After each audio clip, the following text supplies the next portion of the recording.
بسم اللہ الرحمن الرحیم۔ اے خدا میرے خدا، اے خدا میرے خدا، اے خدا میرے خدا، کس سے شکوہ میں کروں حال زل اپنا کہوں، کون ہے تیرے سوا۔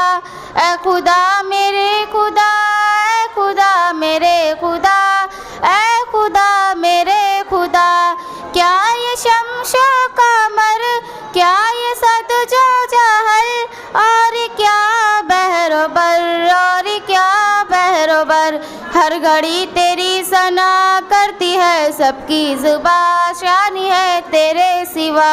اے خدا میرے خدا، اے خدا میرے خدا، اے خدا میرے خدا، نار نمرور میں کہہ رہے تھے خلیل، تو ہی باقی ہے مجھ کو اے رب جلیل، آگ بن گئی چمن یہ بھی در چمے زدن، تیری قدرتی ہے کیا۔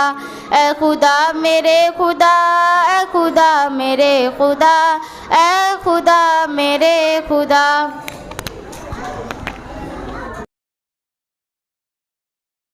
میں جس عنوان پر لب کشائی کرنا چاہتی ہوں وہ ہے لڑکیوں کے لیے علم دین، اس کی اہمیت اور فوائد۔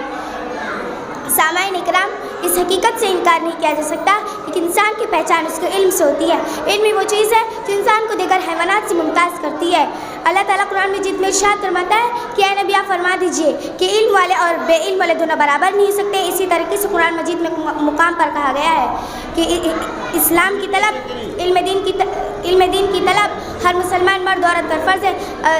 ابن ماجہ کی صحیح حدیث میں سرور کونین محمد صلی اللہ علیہ وسلم ارشاد فرماتے ہیں کہ اس میں مرد عورت دونوں شامل ہیں، مگر انتہائی افسوس کی بات ہے حتی المکان اشتا ہوا لڑکیوں کو تعلیمی میدان سے دور رکھنے کی کوشش کی جاتی ہے، اور اگر انہیں تعلیم دی بھی جاتی تو بس دنیا بھی، جبکہ سب سے زیادہ دین کی ضروری علم ہے اور لڑکیوں کے لیے سب سے زیادہ ضروری ہے، کیونکہ اگر ایک لڑکا علم دین حاصل کرتا ہے تو صرف اس کے ذات کا فائدہ ہوتا ہے، اور جب ایک لڑکی علم دین حاصل کرتی ہے تو دراصل ایک فیملی اور ایک کنبے کی تعلیم کی ہے، اور یہی لڑکی آگے چل کر اپنے حاصل کیے ہوئے علم دین کی روشنی سے اپنے اولاد کی تربیت کرے گی، اور ایک پورا گھرانہ اس کی علم دین کی تربیت سے فیض آباد ہوگا۔